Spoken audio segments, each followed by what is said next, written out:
Hey, what's up guys? Back with a vid here today. Hopefully try to squeeze some vids out here the next couple days for you, because next week I will be gone again. Sorry. But yeah. So this is actually not the game I thought it was. See, this is why we should plan ahead. I thought this was a game in a Sheridan. I'm sorry. No, I'm totally blanking right now. Great planning and great commentary by me. This is the game I thought it was. I'm just misremembering it as a Sheridan game for some reason. But we're just going to continue on in our tier 10 medium. Yeah. So I guess to talk a little bit, this game, just overall, even when I was playing it, I was talking to Cruz, and we're just talking in general, that I have no idea how we won this game, spoiler alert, but just how this game unfolded was very weird, or at least I think so, but you'll kind of see that when I get to that point. But yeah, this is kind of unique also in the fact that you don't see many replays. There's a few of me platooning, and it's always a nice change of pace to do that, especially when you're platooned up with somebody who's also very good. I'm generally play a lot of solo, so I don't get to use a lot of teamwork usually. It's kind of just trying to carry the team a lot. It's kind of what happens. So, yeah, it's just nice to have a little bit of the ability to coordinate and just kind of talk and see what our plan is, basically. It's always a nice change of pace, whether it's him or Jack or anybody. It's refreshing, but, and even some people that I platoon with know this.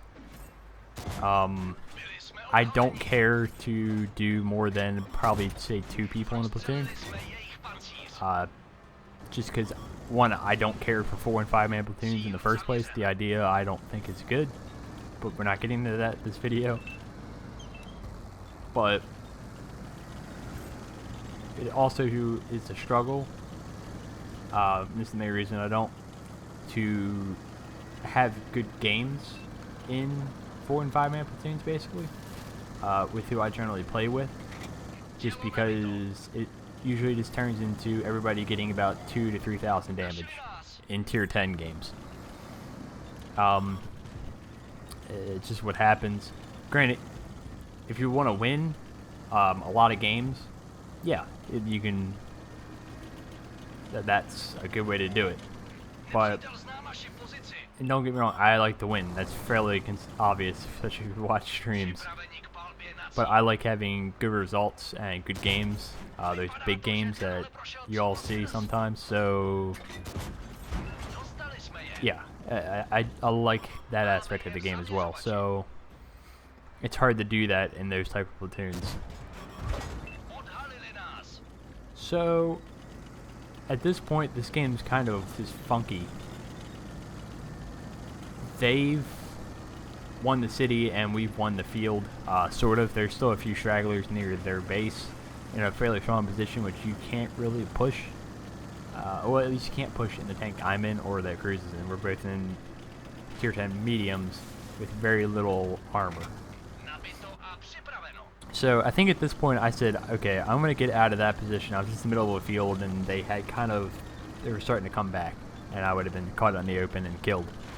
So I basically at that point that I'm going to fall back to the other side and see if I can get shots on them as they push back to defend their base, but also as they push in like this super conk into my base.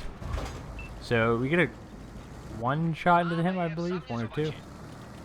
But we can spot them coming in, and we also give us the best opportunity to basically run away to an extent. But unfortunately, unfortunately, I see that most of their tanks, they kind of split up fairly evenly, actually, the remaining tanks. They got about 4 tanks going up to our base, and they've got 4 right here in front of us, and including their arty as well. So, I saw this is more favorable, and here we do a really, this is great. If you can get these kind of shots in an autoloader, it really can win you games. Getting those tracking shots, getting those opportunities where you can track somebody and they can't shoot back. That is the dream, basically, in autoloading, I think. But, yeah. At this point, they're starting to actually kind of be in the river. So if we get spotted on this hill fighting tanks in front of us, they're probably going to shoot me in the rear. So my focus really isn't on the tanks to my left at this point. I mean, it is, but it's also on my right, more or less. I'd rather get these guys out. One, also because a lot of them are very low health compared to the guys in front of me. So much so that I can take them out in possibly 1 or 2 shots like the Super Conk. And I've also got support on that side, and that's where the majority of our team is left. And I see Cruz sneaks around and is able to take out the Super Conk. And now basically it's just a matter of taking the 57 Heavy out, which our WZ does. And now the remaining tanks should all be back at their base. So kind of a weird just ebb and flow to this game, and just reading the map and seeing, okay, where do we want to push? Where do we want to just kind of probe around and see where they're at? So at this point, we've kind of spotted their whole base, and we haven't spotted the arty. So we make the pretty easy assumption that their arty has in fact moved and it's in the city. It's somewhere, which isn't the greatest actually, because yeah, he's undefended, but you could go around one of these corners and just get shotgunned. It makes it very dicey, let's just say. And you're going to see that in a second, because we are going to find him in here, but I spot him right here, and I know there is only one way in there. And I think even at this point, I think it's Cruz, we were saying, like, yeah, I can't kill the arty because I get shotgunned. He'd either kill me or severely damage me, basically. So I'm just going to leave him for right now and make him think that we're gone, and hopefully leave him to the TD that's coming up behind me. It wasn't worth my hit points, basically. So now with the tanks left in their base, I really wanted to get shots into the Sheridan. Again, you've seen what light tanks can do on this channel when you leave them alive. So taking them out is pivotal, especially in these late game situations. And even with him on 58 health at this point, getting away, I was kind of saying, oh crap, I don't want him to get away. It's really nice to take him off the board.